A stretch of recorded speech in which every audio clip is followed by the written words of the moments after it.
Esse é o podcast Contando Casos e hoje a gente vai ler um caso desse livro que é tão especial para mim, que chama Impasse, a interpretação do Herbert Rosenfeld. A gente vai ler a história da Claire e, como eu sempre conto a história dos livros, esse é um livro muito especial para mim, que foi o primeiro livro que eu li no estágio que eu mais gostei na faculdade. Mas aí, como eu sempre falo, às vezes, se é um livro mais teórico ou menos teórico, esse é bem teórico. Então, se você for leigo, não adianta querer ler, porque ele é bem dificinho. Então, vamos conhecer a história da Claire. Claire tinha 35 anos em nosso primeiro encontro, em 1975.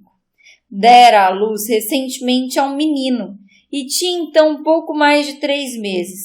Exibindo grande ansiedade, ela me disse que as coisas estavam mal entre ela e o marido desde o nascimento do bebê, e ela perdera o apetite e a capacidade de dormir.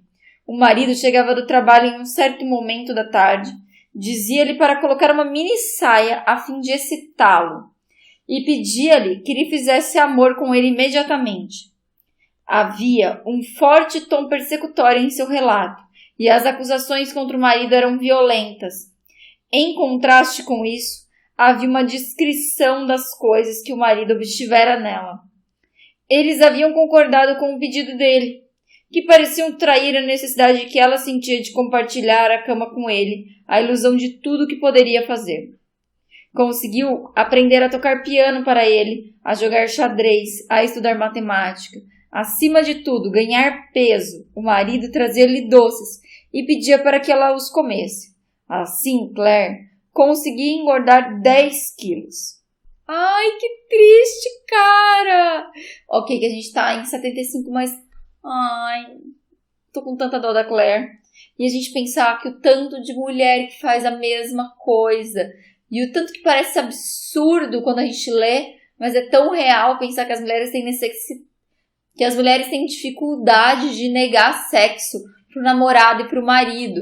Então, por exemplo, quando o marido ou o namorado impõe, tentam forçar alguma coisa, as pessoas acham que ela nem pode reclamar, né? Porque é uma obrigação dela. Havia algo muito surpreendente e intenso na sua maneira de pedir ajuda. Ela fazia 2 solicitações. Isso não pode continuar. A situação entre meu marido e eu é insuportável. Essa solicitação foi formulada no registro de fazer. O que fazer? Além disso, ela transmitiu uma absoluta intolerância da situação e uma incapacidade de esperar e refletir. A situação apresentada parecia que estava prestes a explodir a qualquer momento. O psiquiatra que tratara meu marido pergunta por que eu me casei tão tarde e acha que eu deveria tentar entender por que escolhi meu marido. Parecia-me que ela queria uma resposta imediata. Nenhum adiantamento era possível. O pedido de ajuda era permanente. Senti que podia dizer sim e ser apanhada na armadilha de uma situação persecutória ou dizer não. Talvez eu deva explicar por que não decidi contra tentar tratar Claire. Creio que reagi a uma parte saudável da personalidade dela, que é plena. Essa vitalidade provavelmente foi estimulada novamente pelo nascimento do bebê, de quem, porém, Claire não falava. Desconfio que a parte não verbalizada do pedido me foi transmitida pela sua expressão facial. Este rosto tem a capacidade de mudar com extrema rapidez.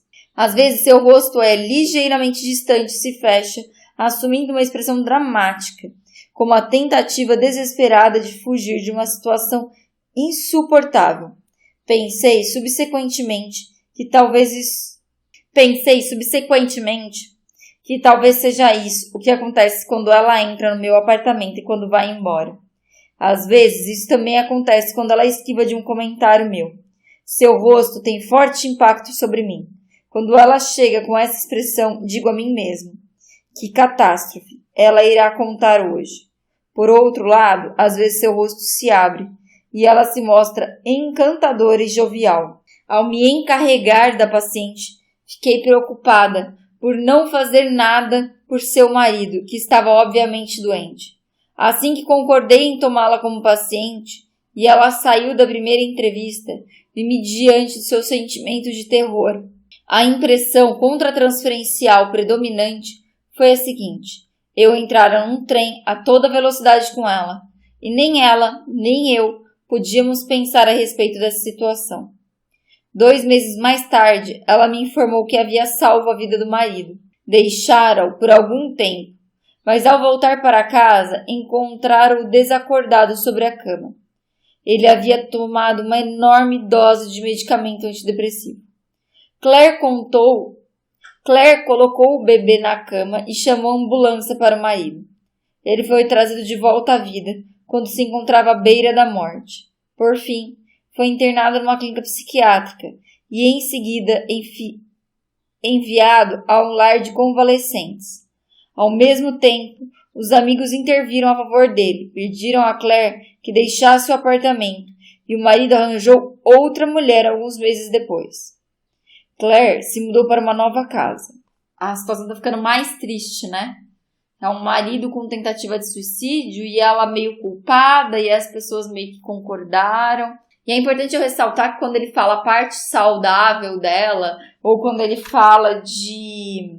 É importante eu explicar que quando ele fala de parte saudável, parte não verbalizada da mente dela, isso é um conceito psicanalítico. A gente não vê como se o aparelho psíquico inteiro tivesse em depressão, ou o aparelho psíquico inteiro tivesse psicótico. A gente vê que algumas partes ainda estão saudáveis, ainda tem um respiro ali dentro. A gente vê que algumas partes estão núcleos mais psicóticos, núcleos com memórias antigas mais duras e que ainda não foram, como aqui quando ele diz, né, ainda não foram verbalizadas ou muitas vezes nem tiveram um nome ou um sentido. E é importante a gente entender isso. Isso prova o quanto que a pessoa doente mental, e vocês sabem que eu não gosto desse termo, ela não é totalmente doente ou totalmente louca. A pessoa mais esquizofrênica, ela vai ter uma parte saudável da personalidade dela. E eu brinco com os meus pacientes que a gente precisa dar comida para esse lado. A gente precisa alimentar o lado saudável. Porque às vezes a gente está tão deprimido, a gente está com uma vida tão ruim, tão ansiosa, né, ou tão persecutória, que a gente fica alimentando a parte não saudável. Eu sei que isso teoricamente não é tão simples assim, mas eu acho que talvez é um símbolo que para vocês comece a iluminar um pouco do que a gente está falando. Na verdade, Claire descreve de forma viva que o marido domina sadicamente e que ela se torna uma vítima passiva e que ela não só odeia, mas também aprecia. Por outro lado, ela também descreveu como se identifica de maneira projetiva com o marido e assim se torna também dominadora e poderosa, algo visto claramente na atitude da paciente em relação à senhora Ellie durante a entrevista. Claire poderia conscientemente tentar negar essas ligações. Poderia dizer que era problema do marido. Nesse caso, a análise da situação se tornaria impossível. Quem pudera controlar a situação se o analista não enfocar rapidamente o problema? Assim, diagnosticar a projeção para dentro do marido é essencial. Se quiser ser terapêutico, ela se tornou o continente desse problema. Claire pode não se sentir imediatamente capaz de enfrentar a situação. Mas se a senhora Ellie, que é a terapeuta que está atendendo, pudesse conter os problemas, então o marido não seria excluído da terapia e poderia gradativamente ser distinguido da parte da paciente que foi projetada para dentro dele. Uma vez que a projeção para dentro do marido tivesse sido entendida, ele apareceria como uma pessoa separada e então as questões poderiam ser discutidas e consideradas entre eles, algo que é impossível enquanto essa forte identificação estiver dominando o quadro. Qual a consequência que a senhora Ellie não ter reconhecido a projeção para dentro do marido? Sente que não tem o controle do que vai acontecer e é intensamente afetada pelo medo de Claire. Claire está aterrorizada com a possibilidade do marido e dos aspectos de si projetados para dentro do marido morrerem. E isso se torna um problema terrivelmente urgente. O modo como Claire transmitiu a urgência da situação merece ser examinado em detalhes. Primeiramente, ela fez um pedido. Isso não pode continuar assim.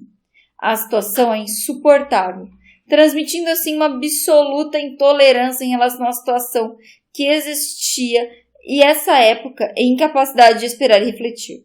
Claire pareceu muito insistente, mas não é realmente Claire que está falando assim. A pessoa que está sendo usada por Claire para fazer esse pedido veementemente é seu marido. Isso nos faz sentir que o marido está de fato na sala.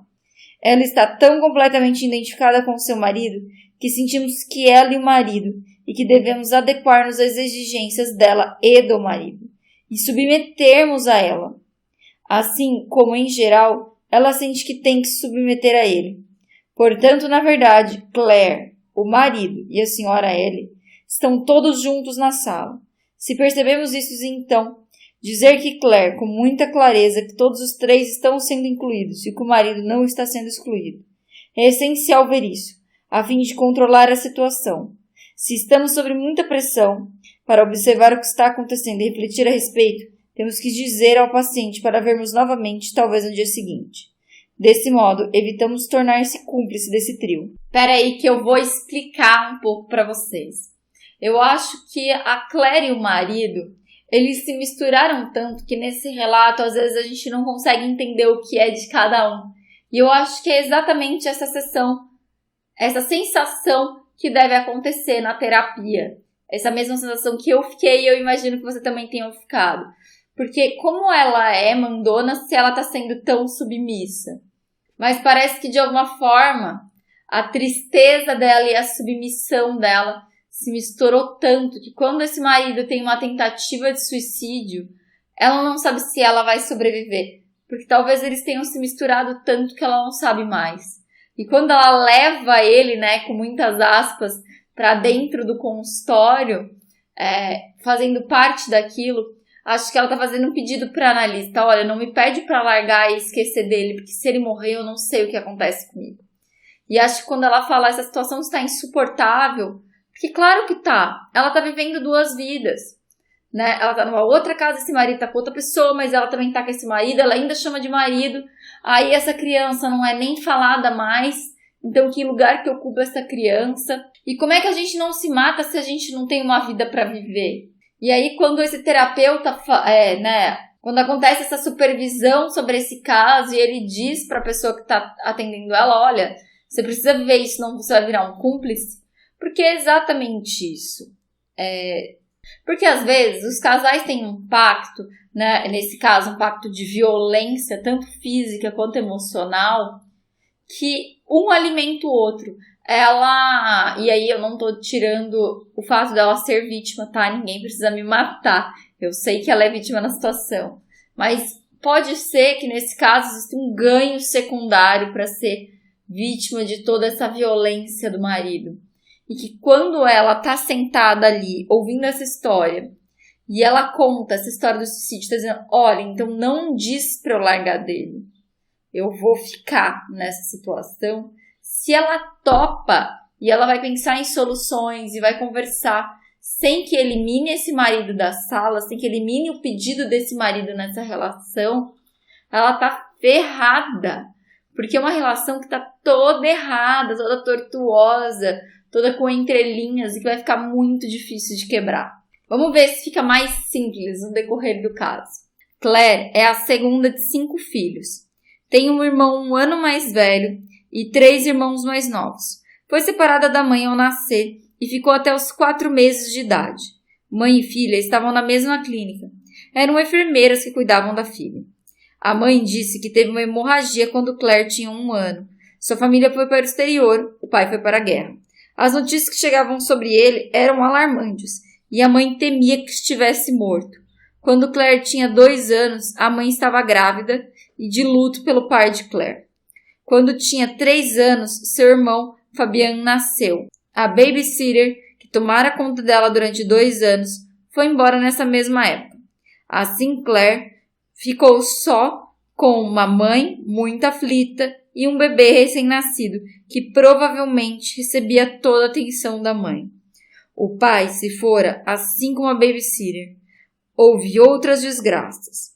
O único irmão do pai, com a idade de 20 anos, morreu de tuberculose e a avó paterna teve um colapso nervoso. Quando Claire tinha 5 anos, o pai voltou e a mãe engravidou novamente, dando à luz ao irmão Guy. A mãe ficou muito deprimida, mas negava o seu estado veementemente. Conseguia fornecer alimento à família, na difícil situação de guerra. No entanto, aparentemente, não havia nada de mal em mandar os filhos de 4 ou 5 anos sozinhos a lugares distantes, como a escola ou casa de conhecidos para fazer visitas. Claire tinha dermatite infantil muito dolorosa e recorrente. Claro, né, gente? O sofrimento sempre tem que sair por algum lugar, né? Falo pra vocês.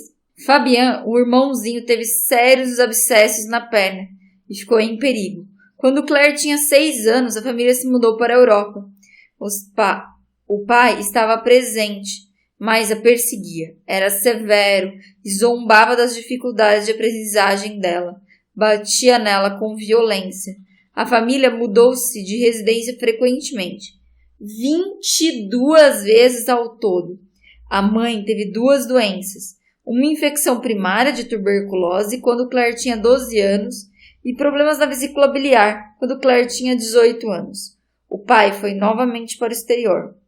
Claire se casara 3 anos antes do início do tratamento e perdera seu primeiro filho. Houve um engano na data de nascimento. Ela deu à luz a uma criança morta, um menino. O marido não conseguiu entender porque ela ficou desesperada, já que ele, o marido, estava ali vivo. Não lhe permitiu chorar por um filho morto. Ele quis terminantemente ter outro bebê e ficou grávida 4 meses depois. Quando estava grávida de 6 meses, o marido quis suicidar-se e a obrigou a concordar com isso. Ela pensou que fosse ficar louca. E aí, vamos entender tudo esse auê que a gente tá vendo, né? Se no presente a coisa tava feia, no passado não tava mais bonita também não, hein? Claire ficou completamente sem mãe durante os 4 meses após o nascimento. Como a mãe estava muito doente, provavelmente Claire não a visse absolutamente. Mas não só esses meses, né? Depois parece que ela foi só cuidada pela babá, né? Naturalmente, ela sobreviveu a esses 4 meses. Caso contrário, não estaria fazendo terapia, óbvio. Mas temos um sentimento muito claro de que há uma parte dela que não sobreviveu, tendo morrido no hospital sem que ninguém a conhecesse, nem mesmo a mãe. Aonde está a parte morta dela? Deve estar em algum lugar, mas onde? Na entrevista, ela descreveu que o marido está morrendo, ou que às vezes sente que está morrendo, ou que deseja morrer. As coisas ficam claras. Claire colocou sua parte morta para dentro do marido. E essa parte do bebê morta está oculto nele. Essa compreensão afirma o entendimento do intuito do psiquiatra que lhe disse que precisava descobrir o que havia escolhido o marido. A cisão entre a parte de Claire que sobrevive e está viva é a parte que ela está morta e ter sido sempre extremamente importante para ela. Ela deve ter se preocupado sempre com a possibilidade de que essas 2 partes se juntassem e ela ficasse muito ansiosa e tivesse vontade de se suicidar. O conflito foi atuado pelo marido. De certa forma, ela queria ajudá-lo a sobreviver. E por outro lado, desejava a morte dele como seu único modo de resolver seus problemas. Assim que isso ficasse claro, seria muito mais fácil lidar tanto com a paciente quanto o marido desta, porque o analista poderia então mostrar-lhe quanto ela usa o marido para se livrar da sua parte bebê morta, e que ela não quer ter. Já estava claro que havia uma parte dela que havia projetado para dentro do marido. Mas com o auxílio dessa história, pode ser visto que tipo de self ela havia projetado para dentro dele. A paciente e o marido não podem ser ajudados a sobreviver, a não ser que entendamos esse problema ao compreendê-lo com clareza. Estaremos ajudando a paciente a entendê-lo também. A violência e a explosividade podem então ser retirados da situação e os problemas do marido também podem ser entendidos. Agora ficou tudo mais claro. Não é uma situação simplesmente edípica, porque eu não sei se vocês sentiram um cheiro, mas eu achei esse marido bem parecido com esse pai, né? Mas acho que a gente está dizendo que tem mais a ver com essa depressão e com esse marido nebuloso do que com a prática do ato violento dele, né? E eu sei que essa coisa toda de projeção é uma confusão para vocês, mas na verdade ela é muito simples. Quando a gente está dizendo que a gente joga a culpa para alguém e a gente coloca o outro como culpado de tudo, ou quando a gente vê o fracasso no outro em vez de ver na gente, ou quando a gente vê o corpo do outro gordo e não nós. Acho que tudo isso é projetar, é ver no outro algo que é nosso. Os primeiros 2 anos. As primeiras sessões fiquei impressionada com o estado psicológico de Claire, quando vinha para as sessões na época em que estava na casa dos pais. Ela ficou imóvel e distraída. Não exibia sua exultação habitual. Parecia que estava usando os pais para projetar sua exultação para dentro deles, o que a deixava imóvel e distraída. O segundo ano de tratamento foi repleto de desastres. Além do fato de seu marido ter escolhido outra mulher, logo se formou um triângulo amoroso entre o marido, a outra mulher e Claire. Claire ficou grávida, o aborto foi espontâneo. Ajudou-a a fazer o exame. O que ela queria fazer? Não pensar a respeito. Então houve um acontecimento muito traumático. O irmão mais novo da paciente morreu num acidente quando praticava alpinismo. Era o irmão que havia nascido quando Claire tinha 6 anos. Ela sofreu muito com a morte do irmão, mas como sempre, não foi possível chorar por ele. Também houve um pouco de atuação. Ela tentou fazer o marido concordar em dividir seu tempo igualmente entre Violet, sua outra esposa e ela. Delirante, né? Completamente delirante. Um acordo maravilhoso. Tá achando um acordo quase tão bom quanto o acordo do último caso, vocês viram? O caso do James, acho que tem um acordo tão ruim quanto esse. Nessa época, isso pareceu uma loucura total pra mim. Fiquei perplexa. Nós também.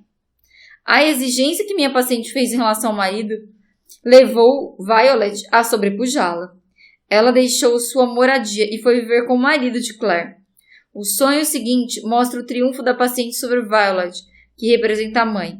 Minha paciente sonhou que via aquela mulher, Violet, e dizia a ela: "Você é gorda, você é horrível." Violet rolou pelo chão, que produziu um efeito na minha paciente. Em seguida, ela estava com 3 crianças. Seu filho, o irmão mais velho, Fabian, esse que tinha 4 ou 5 anos, quando eles ainda viviam no exterior, e uma terceira criança não identificada. Ela disse a eles: "Venham agora, precisamos ir." O sonho significa que, apesar de triunfar sobre Violet, Claire planeja deixar o marido e o terapeuta. A importância de Fabian na relação é a crise iminente, é ressaltado por sua presença no sonho. Descreverei a seguir a ruptura que ocorreu com Claire e Violet estavam competindo pelo marido. Claire ficou cada vez mais vivamente consciente da dor que o marido lhe infligia, usando Violet como arma. Um dia, em março, perto da data do aniversário do seu irmão Fabian e seu 3º aniversário do início da análise, Claire me disse ao chegar ao meu consultório que tive um sonho. Entendi que Violet ia tirar meu marido ou o apartamento de mim. Durante 2 dias, sofri terrivelmente uma espécie de dor que temi minha vida toda. Mas eu a senti e foi um alívio. Quis matar Violet, quase de verdade. Posso entender os crimes por ciúmes. A paciente prosseguiu. Tenho a impressão de que a terapia acabou. Alcancei um determinado nível. Ah, tamo vendo. Nossa, você tá querendo matar as pessoas. Tá super bem. Então, nossa. Não consigo me ver continuando a terapia indefinidamente. Já me disseram que as pessoas fazem análise durante 7 anos. Posso te contar que tem gente que faz muito mais que 7? Ela se despediu, dizendo que ao mesmo tempo que me procuraria no dia seguinte, decidi, durante a sessão, que a deixaria ir, já que ela não conseguia ouvir o que eu estava dizendo. Depois que ela foi, senti uma dor atroz e tive a impressão de que não consegui suportá-la. Pra gente também foi dificílimo suportar. No dia seguinte, Claire deixou um recado para mim por telefone, dizendo que iria em outro dia. No segundo dia, ela disse: "Me dei conta de que não podia terminar tão rápido assim. Falei em 7 anos, mas pensei que conseguiria até 3 anos. Tenho certeza que vivenciei algo muito profundo e de que não quero mais viver com meu marido. Em 3 anos, mudei tão pouco que simplesmente tomei essa decisão. Veio-me à cabeça o pensamento de que se meu marido tirasse sua própria vida, eu me sentiria aliviada, mas em seguida achei que não se pode desejar a morte de outra pessoa. A culpa cairia novamente sobre mim. Finalmente, achei a realidade que mandaria alguém agradar Violet na entrada de casa e arrastá-la pela floresta. Felizmente não fiz isso. Penso no bem e no mal. em São Jorge matando o dragão, que representa o mal em Eva e a serpente. Acredito no diabo. Antes dessa sessão, Claire me disse que a mãe e seu marido estavam aos poucos ficando senil e que ele estava com problema na coluna e teve que ficar em repouso e ser dispensado do trabalho. Então, 2 meses mais tarde, ela disse que ele se suicidara após fazer uma visita à mãe, quando ela não o reconheceu. Acho difícil saber qual dos 2 acontecimentos, a demência da mãe ou a decisão da minha paciente, teve mais peso no suicídio.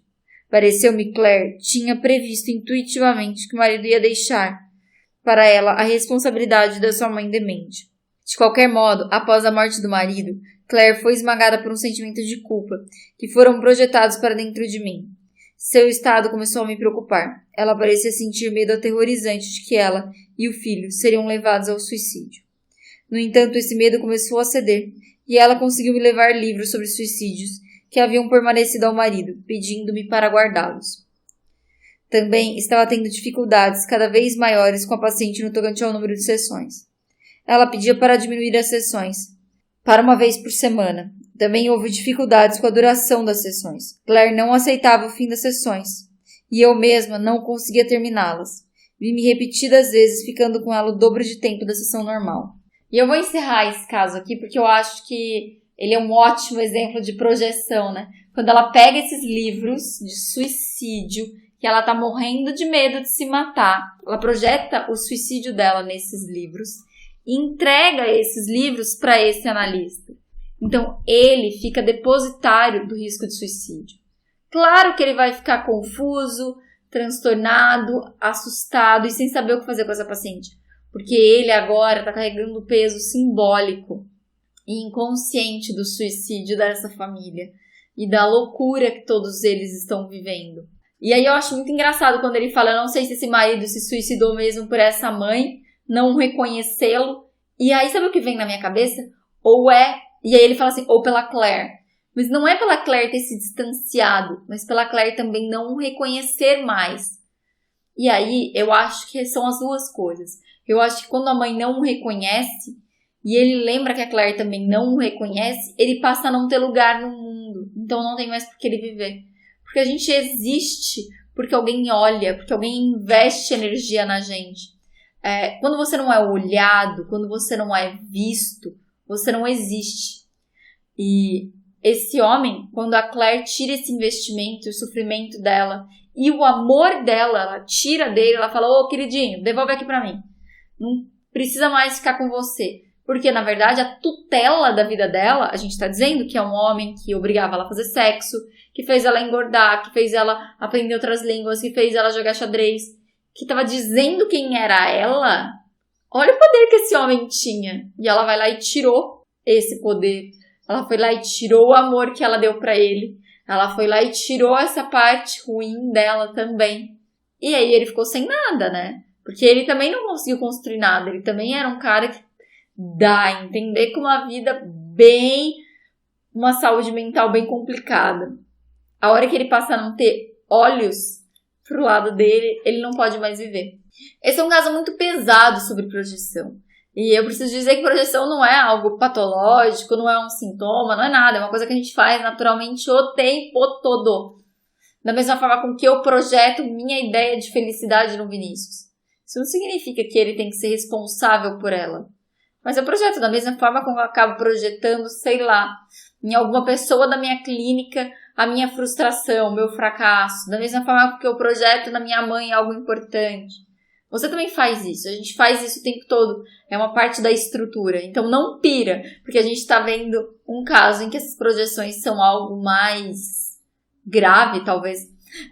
Mas eu acho que nesse tipo de caso, a gente pode ver o quanto essa projeção é gritante e tá sendo esfregada na nossa cara. Então, acho que assim, ajuda a gente a entender o conceito e ajuda a gente ver o quanto essa relação de violência cabia na linha do tempo da Claire. Fazer sentido pra ela passar por aquilo. Porque às vezes alguém fala assim, nossa, eu nunca passaria por isso, eu não sou trouxa. Nunca toparia um marido assim. Não mesmo. Que provavelmente na sua história não cabe. Mas na história da Claire, cabia perfeitamente. Então depois vocês me contem a opinião de vocês, se eu quero saber. E tchau!